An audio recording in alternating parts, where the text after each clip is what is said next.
बिस्मिल्लाहिर्रहमानिर्रहीम। अस्सलामुअलैकुम। आज हम डबल कॉलम कैश बुक या टू कॉलम कैश बुक जो है वो डिस्कस करने जा रहे हैं। इसके लिए आपकी बुक की प्रॉब्लम नंबर 2 है, chapter number 8।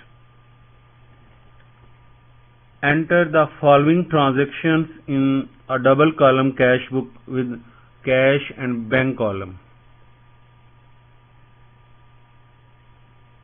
and in a passbook of Han and Company and find out the balance on 7/1/2005। इस 7 दिनों का डाटा दिया हुआ है हमारे पास। जो हमें बैलेंस कैलकुलेट करना है वो 7/1/2005 को करना है। लास्ट सेशन में हमने सिंपल कैश बुक या सिंगल कॉलम कैश बुक बनाई थी। ये वहां बनती है जहां पे जिस कारोबार में कोई भी लेन देन बैंक के थ्रू ना हो। लेकिन जैसे ही बिजनेस मीडियम या लार्ज स्केल में आता है तो फिर हमें बैंक के साथ लेन देन करना पड़ता है। और हमने बैंकिंग ट्रांजैक्शंस को बड़ी डिटेल से डिस्कस किया है। उन्हीं ट्रांजैक्शंस को आज हम यहाँ पे भी डबल कॉलम कैश बुक के अंदर जो है वो कंसिडर करेंगे, ट्रीट करेंगे। कल जो हमने या लास्ट लेक्चर के अंदर जो हमने डिस्कस किया था उसमें सिर्फ एक ही कॉलम था अमाउंट का, वो कैश का कॉलम था। कैश आए तो डेबिट पे, कैश जाए तो क्रेडिट।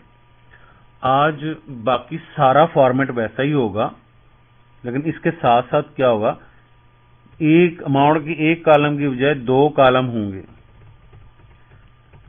तो ये फॉर्मेट है डबल कॉलम कैश बुक का।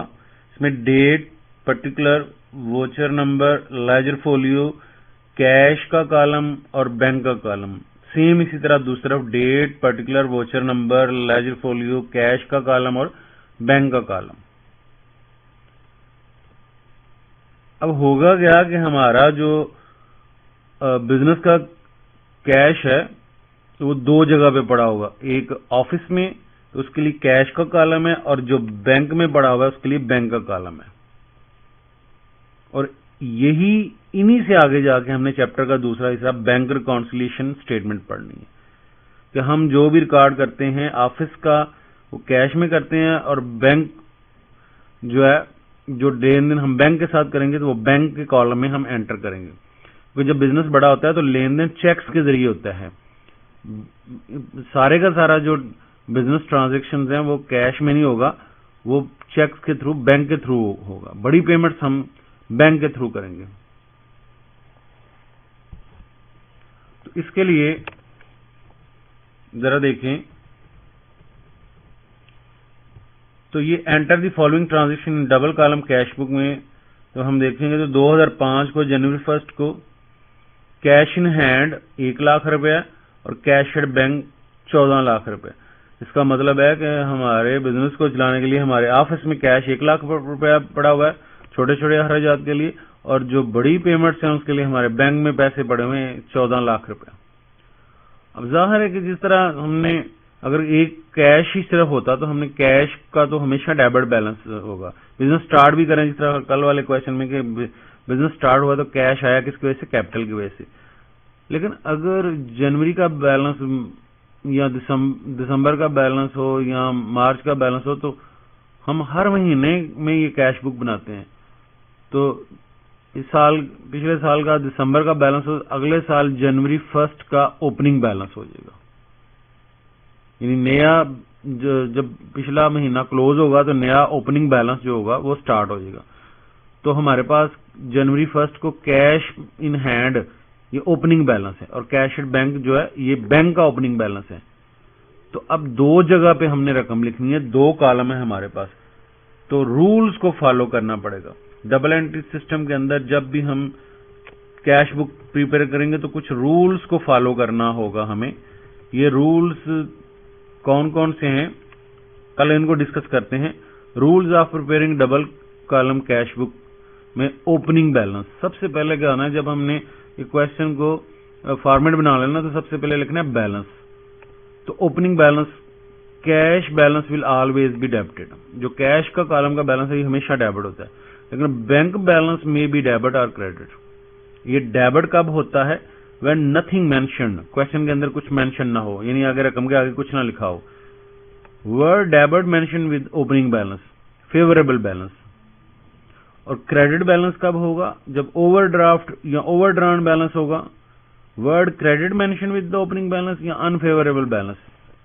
तो हमारे वाले क्वेश्चन में अगर देखें तो कैश इन हैंड तो हमेशा डेबिट बैलेंस होगा, लेकिन कैश एट बैंक जो है इसके साथ कोई लफ्ज मेंशन नहीं है, ना डेबिट का मेंशन है, ना ही क्रेडिट का मेंशन है, ना फेवरेबल है, कुछ भी नहीं लिखा हुआ। अगर कुछ ना लिखा हो तो फिर उसको भी डेबिट समझना।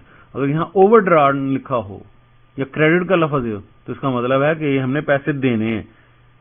जब कुछ ना लिखा हो तो इसका मतलब है हमने बैंक से पैसे लेने हैं, तो डेबिट बैलेंस है। तो किन सूरतों में डेबिट बैलेंस होगा? कैश का तो हमेशा डेबिट बैलेंस होगा ओपनिंग, लेकिन बैंक का डेबिट भी हो सकता है, क्रेडिट। जब सवाल में कुछ ना मेंशन हो तो डेबिट, या डेबिट का लफ्ज लिखा हो या फेवरेबल। और क्रेडिट कब होगा? जब ओवरड्राफ्ट बैलेंस होगा, ओवरड्राफ्ट बैलेंस होगा, यानी बैंक से हमने कर्जा लिया हुआ है, या क्रेडिट का लफ्ज लिखा होगा, या अनफेवरेबल होगा।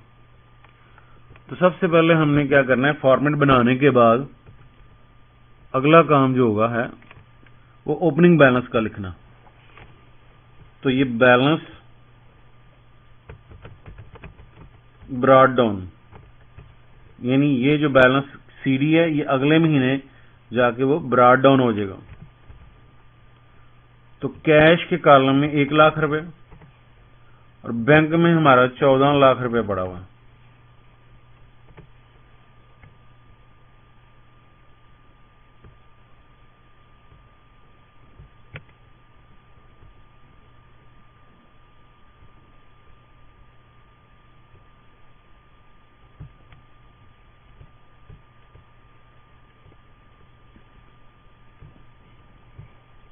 तो ये हमारे ओपनिंग बैलेंस है। अब अगर इसी में से हमने अगर छोटी पेमेंट करनी है तो कैश में से करेंगे, और बड़ी पेमेंट करनी है तो बैंक में से करेंगे। अब देखें 2 तारीख को पेड सैलरीज, सिंपली सैलरीज पे की हमने, और साथ ही 2 तारीख को पेड रेंट बाय चेक। अब ये ऑफिस से पेमेंट गई है 80,000 रुपए, और ये चेक के जरिए पेमेंट गई है 60,000। वैसे भी हमारे पास ओपनिंग बैलेंस कितना था? 1 लाख रुपया था।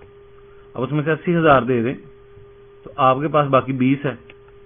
तो चेक, अब जाहिर है कि अब 60,000 रेंट देना, तो हम नगद तो दे ही नहीं सकते थे। हमें रकम जो 14 लाख बैंक में पड़ी है उसमें से हमने 60,000 का चेक पे किया है।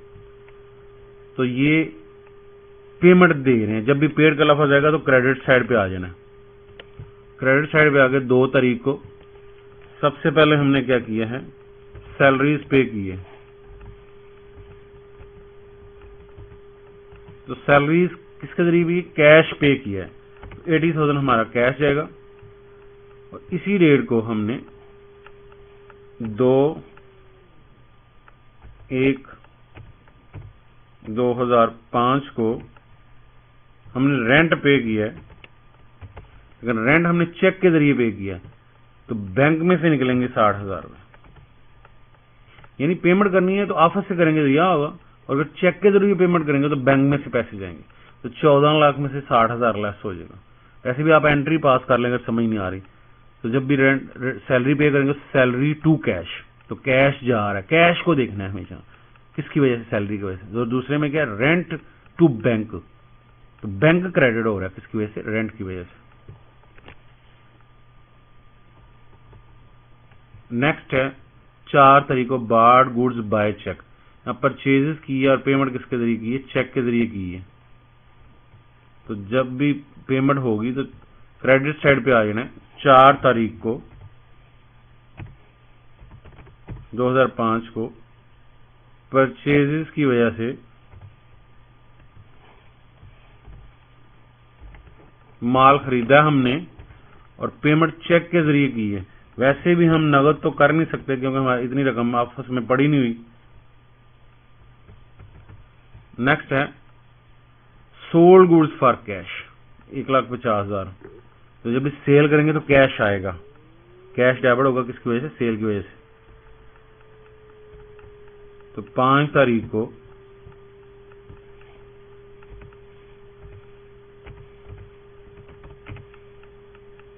सेल्स की वजह से पैसे आए हैं 1,50,000।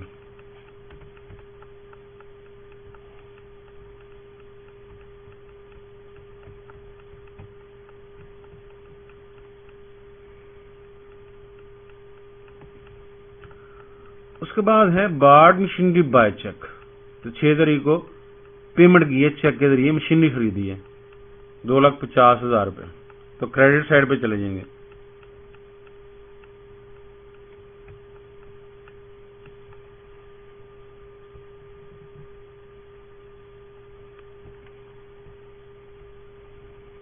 तो क्रेडिट साइड पे 6 तारीख को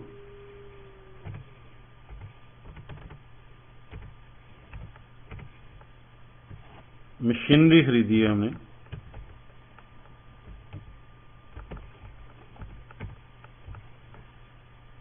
और पेमेंट जो है वो चेक के जरिए की है 1,40,000 रुपये। अगर यहाँ पे चेक ना लिखा होता तो फिर कैश में से पैसे जाने थे। अब उसके बाद अब जो हम करने जा रहे हैं वो बड़ी अहम एंट्री है, डिपॉजिटेड इनटू बैंक।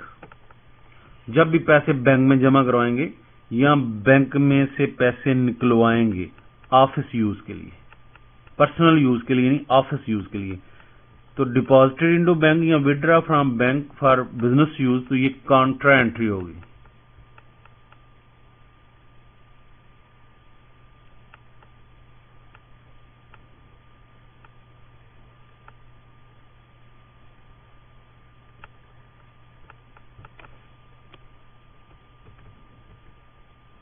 ये 2,50,000 था। तो दो जगह पे डिपॉजिटेड इनटू बैंक 1,40,000 और withdraw from bank business use. तो ये है दूसरे रूल जो हम, पहला रूल क्या पढ़ा हमने, ओपनिंग बैलेंस का लिखना। कैश का हमेशा डेबिट बैलेंस होगा, लेकिन बैंक का लिखते हुए देखना है कि डेबिट भी हो सकता है, क्रेडिट भी हो सकता है। और दूसरा रूल जो हमने ध्यान में रखना है वो क्या है, contra entry, entry in which cash account and bank account debited or credited at the same time. In other words, if bank account debit, then cash account will be credit and vice versa. In following two cases, there will be a contra entry when cash deposited into bank or when cash withdraw from bank for office use. तो उस सूरत में एक bank debit होगा तो cash credit होगा, इसलिए हमने debit side पे भी लिखना है और क्रेडिट साइड पे भी लिखना है। नॉर्मली हम क्या कर रहे हैं कि जिस तरह ये सैलरी पे की है तो सिर्फ क्रेडिट हुआ है, या सेल से पैसे आए हैं तो डेबिट हुआ है। लेकिन कॉन्ट्रा एंट्री में एक वक्त में हमने डेबिट भी करेंगे और दूसरी तरफ क्रेडिट करेंगे। यानी अगर कैश आ रहा है तो बैंक क्रेडिट हो जाएगा और कैश डेबिट हो जाएगा। तो ऐसी एंट्री जिसमें दोनों एक कैश भी इन्वॉल्व हो और बैंक भी हो तो उसे कॉन्ट्रा एंट्री कहेंगे।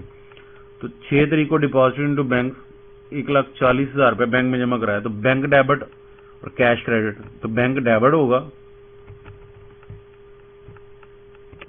6 तारीख को।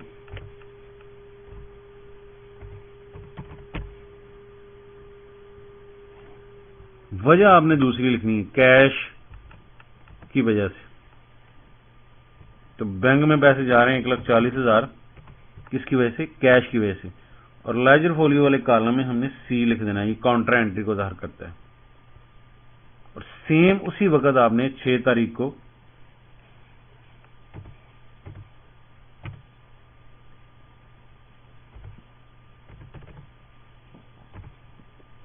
क्रेडिट साइड पे भी उल्टा करना है, बैंक की वजह से कैश में से 1,40,000 निकल जाएगा। तो इसी तरह यहां पे लेजर फोलियो में हमने सी लिख देना, इसका मतलब एक कॉन्ट्रा एंट्री है।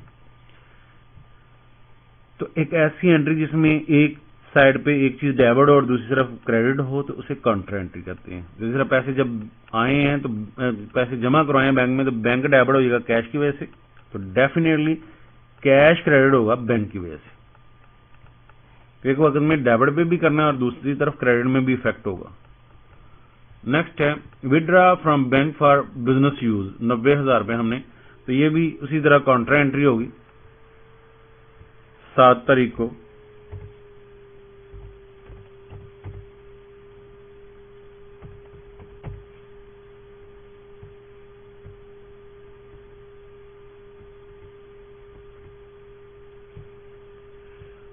अब बैंक की वजह से कैश में पैसे आ जाएंगे 90,000 और यहाँ सी लिख देंगे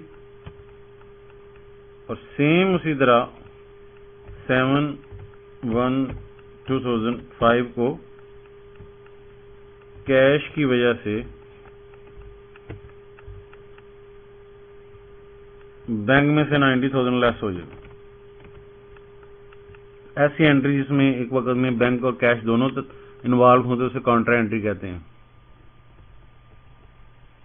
नेक्स्ट है 7 को ही कैश सेल, 1,80,000 में पैसे आए हैं, नगद माल बेचा है। 7/1/2005 को सेल की वजह से पैसे आए हैं 80,000।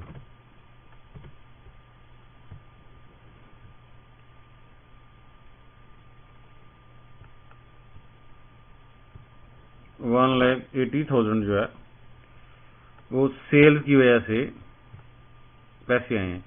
और withdraw cash from business for personal use, ये काउंटर एंट्री नहीं है। जब इसकी एंट्री करके देख लेना, withdraw cash from business, business में से ना, ड्राइंग टू कैश,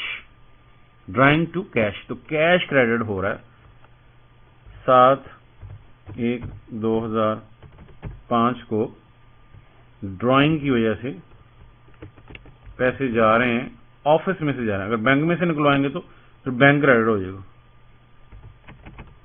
80,000। और लास्ट है रिसीव बैंक इंटरेस्ट, तो बैंक इंटरेस्ट की वजह से ये पैसे जो हमने बैंक में ही रखवाए थे 1,40,000 14 लाख रुपए, उस पर कुछ सूद मिला है 6,000 रुपये, तो बैंक डेबिट हो जाएगा किसकी वजह से, इंटरेस्ट की वजह से 6,000। तो ये था आज का जो क्वेश्चन है इसमें, जिसमें हमने डबल कॉलम कैश बुक को किया है। अब हमारे ऑफिस में भी पैसे आते रहे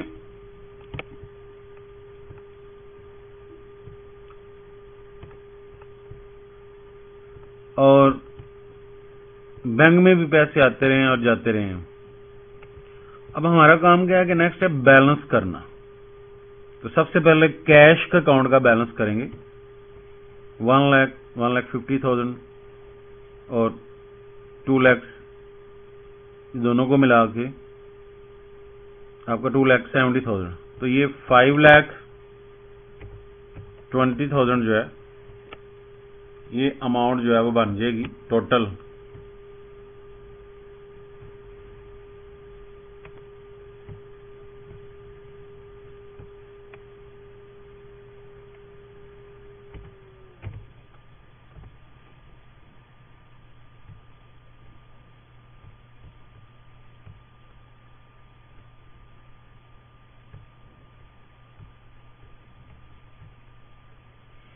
दोनों तरफ इतना ही लिखेंगे, जिस तरह मैंने पहले बताया हुआ कि बैलेंस करने का रूल यही है।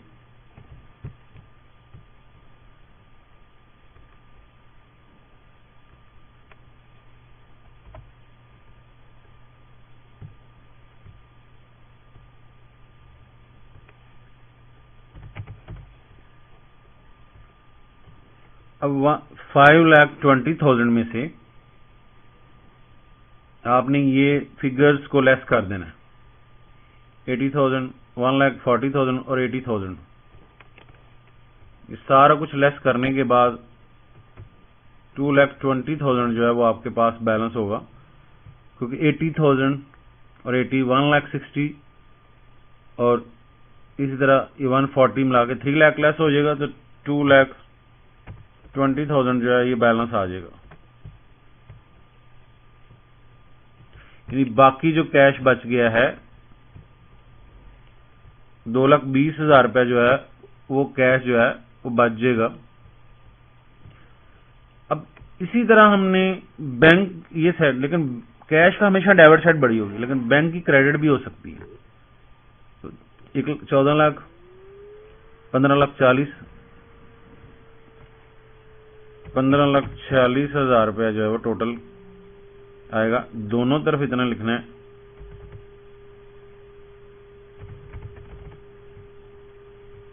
अब इसमें से भी ये आपने इसी सारी फिगर्स को लेस कर देना है बारी बारी। तो 60, 8,60,000, 9,20,000,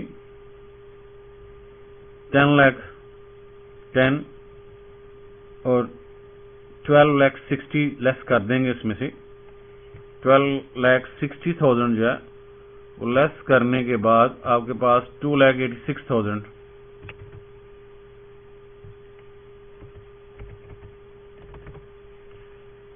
ये बैलेंस जो है वो बैंक में बच जाएगा। तो 12,60,000 और ये जमा करने के बाद 14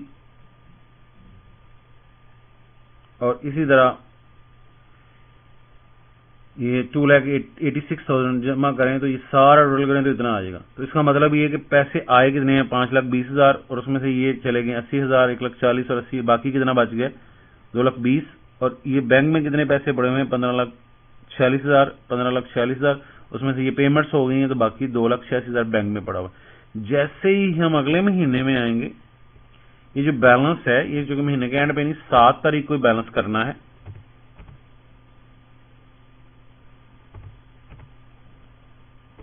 अगर हम 8 तारीख को आएंगे तो ये ही दोनों बैलेंस ब्रॉड डाउन हो जाएंगे। जिस तरह ये है अगले दिन में बैलेंस और फिर वही डेबिट क्रेडिट होता रहेगा। तो ये था आज का क्वेश्चन जो है डबल कॉलम कैश बुक किस तरह से प्रिपेयर की जाती है।